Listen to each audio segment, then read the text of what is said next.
Hello, my name is Glenn Dyer, and you are watching a Dyer-Situation.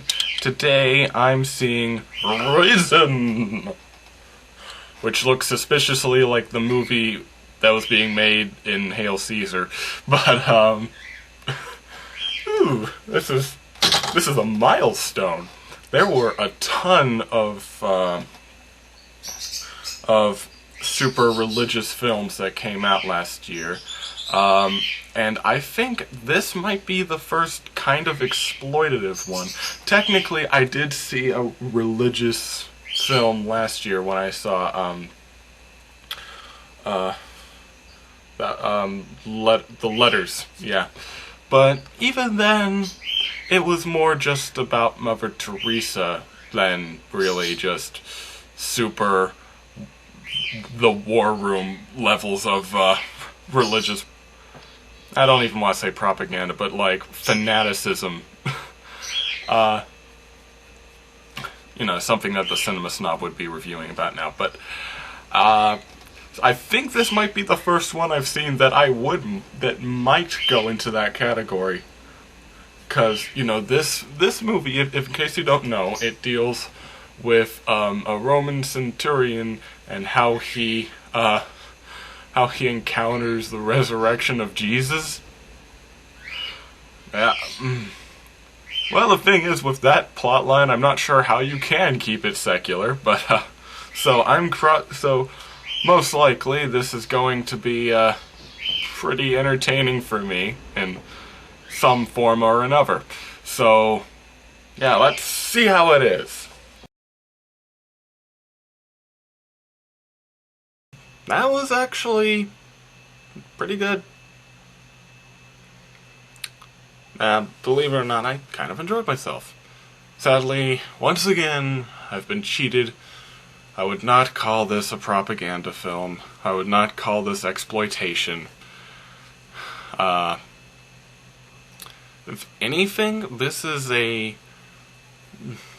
accurate and somewhat secular view of the story of the resurrection. Like, I don't mean like secularist and like, I mean like story-wise.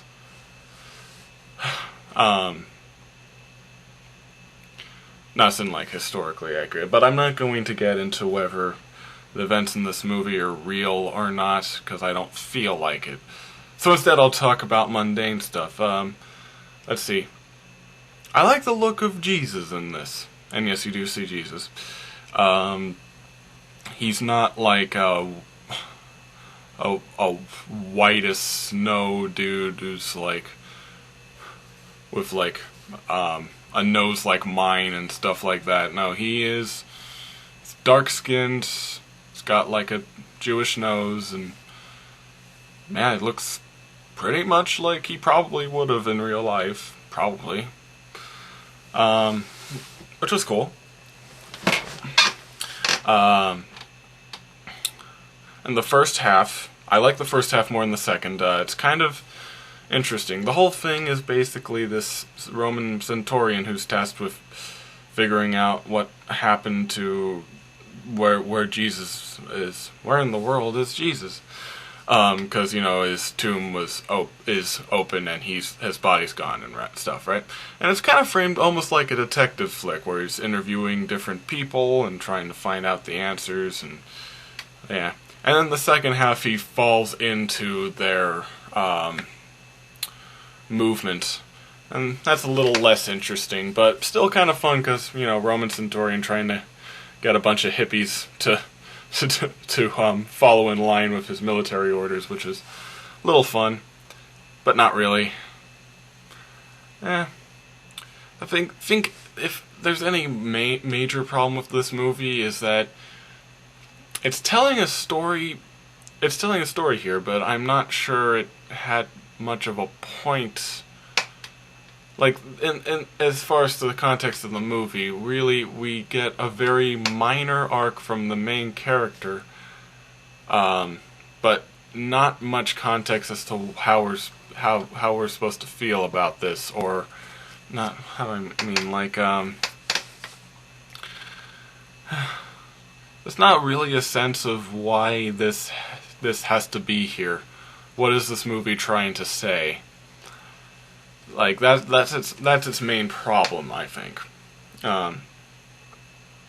But I guess overall, it's just like a telling of the resurrection. It's nice. It's pretty decent. One thing that annoyed me, that like later there was this dude with leprosy. Like they say it out loud that he's a leper, right? And Jesus cures him. The cool thing about it is that yes, in this movie it's undebatable. Like as far as this movie is concerned, that yes, Jesus is holy and can perform miracles and stuff. But the way it's shown is pretty, at least until the end, is pretty interesting. Like, you don't see, like, for instance, the whole thing of him, like, breaking down the stone door in the tomb and walking out, that was told by a different dude. Like, you don't actually see that happening. When he disappears in the middle of a meeting, like, it's honestly just, like, cutting away, and then, like, cutting to other characters who are like, ah, he's gone. And, like, when he cures the leper, like, literally, like, it just cuts away, and then when it cuts back, like, he turns back and he's normal. Like, you don't actually see any, like, super duper special effects trying to portray this, which I thought was very tactful. And rather competent. Honestly, that's probably the best way you can do it. But my problem was the look of this leper. I mean, leprosy has a very specific look to it, but this guy looked more like he had elephantitis than leprosy. But they were calling him a leper, so yeah.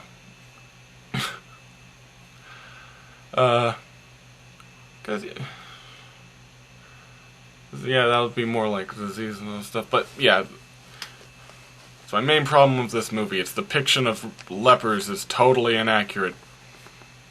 And also Romans wearing pants. I'm not entirely sure that's accurate either, because although they are in the desert, so maybe by now they have learned that they don't want sand up their crotch.